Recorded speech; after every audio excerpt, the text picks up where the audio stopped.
Hey girls, welcome to our Vocab Unit 14 video, our second to the last video of the year. Woohoo! As always, please take notes in the vocabulary section of your writing notebook. Please write down any definitions or examples that are helpful to you, or just watch the video and then write your vocabulary story when you're done. Alright, here's our first word for today. It is annex. So annex is a verb that means to add to, attach, to incorporate. It could also mean as a noun, an attachment or addition. So, our new building, the 200 building, is an annex at presentation. It's an addition to the school. So we have annexed onto the school. Our next word is cleve, which is also both a verb, but it has two opposite definitions. The first definition of cleve you can see on the left. It means to cut or split open. And you can see that this person is using a cleaver, a really big knife, to cut that coconut in half. Cleve also means to cling to. So this woman is cleaving to her ex-boyfriend, right? She refuses to break up with him. She's hanging on to him kind of by a thread. The way I like to remember this is if something was cleaved in half, whatever was remaining would still cleave to that original object. It would stick to it.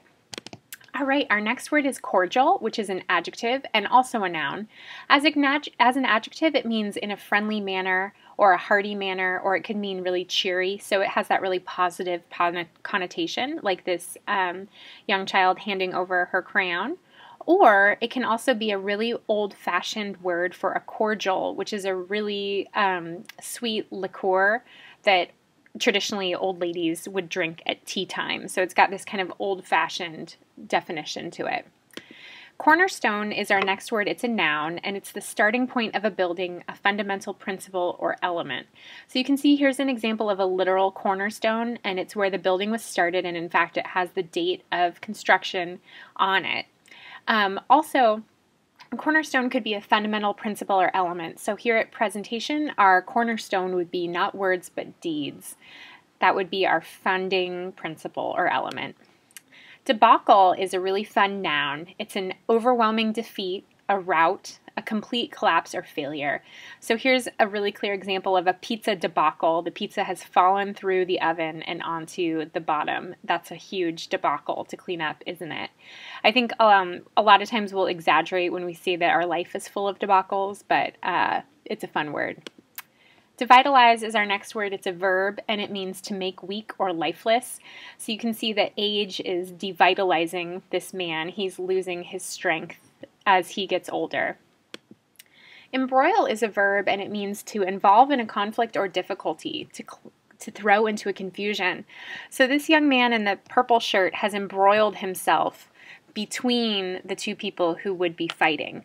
So you may have had the experience of embroiling yourself in a fight between two friends, or maybe you've heard your parents having a debate about a hot political issue and you've embroiled yourself in that conflict as well.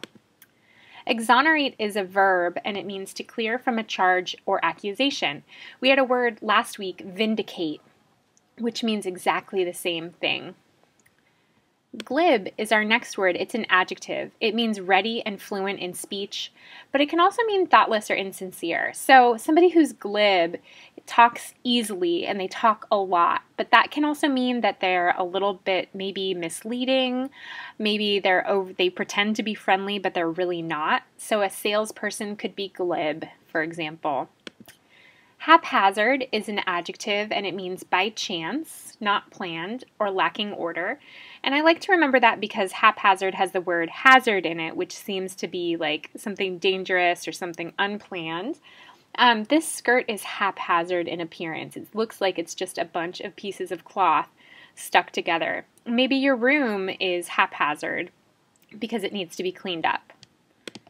Improvise is a verb, and it means to compose or perform without preparation, to construct from available material. So these violinists have just been told to improvise a new song in front of a huge audience. That would be very unsettling for most of us, very nerve-wracking. Incite is a verb, and it means to rouse, to stir up, or to urge on. So this person looks like he's involved in some sort of a riot. He's inciting violence. He's inciting fire. Our next word is influx. It's a noun. It means a coming in or an inflow. So here we have an influx of people crossing over the bridge. Sometimes we have an influx of insects during summer, or we have an influx of the people suffering from allergies, for example. Pallor is a noun, and it's an extreme or unnatural paleness. Here, Keira Knightley is looking extremely pallid, so she has a great deal of pallor. Pedigree is a noun. It's a list of ancestors, a family tree, or the history or origins of something. So here's an actual family tree. That could be somebody's pedigree.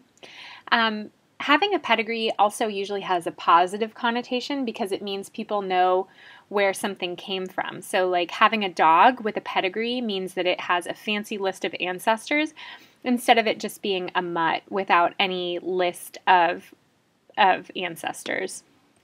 Precipitous is an adjective and it means very steep. So these people are hiking on a very steep, a precipitous stairwell. Profuse is an adjective. It means very abundant, given or flowing freely. So California is currently the opposite of profuse in terms of our own water supply, but here's a nice example of a profuse water supply. Reconcile is a verb and it means to restore to friendship, to settle, or to resign oneself. So it can have a positive connotation, right, which is that you're making up with somebody, you're getting to end that fight that maybe you've been embroiled in. But it can also mean to resign yourself. So that's where you give up on something. So when we read the poem A Dream Deferred, a lot of the people in the poem were reconciling themselves to the fact that they'd lost their dream. Shackle is a verb and it means to put into chains, but it could also be a noun meaning the chains themselves. Fetter is another word for chain. So here we have a picture of shackles as a noun, right? The actual handcuffs, or I guess these are feet cuffs, that somebody is wearing in jail. Threadbare is an adjective. It means shabby, old, and worn. So I think we all have a pair of socks at home that is threadbare. It's been worn down to just the threads. All right, everybody, that's Vocab Unit 14. I look forward to seeing either your notes or your vocab story next class. Thanks, girls.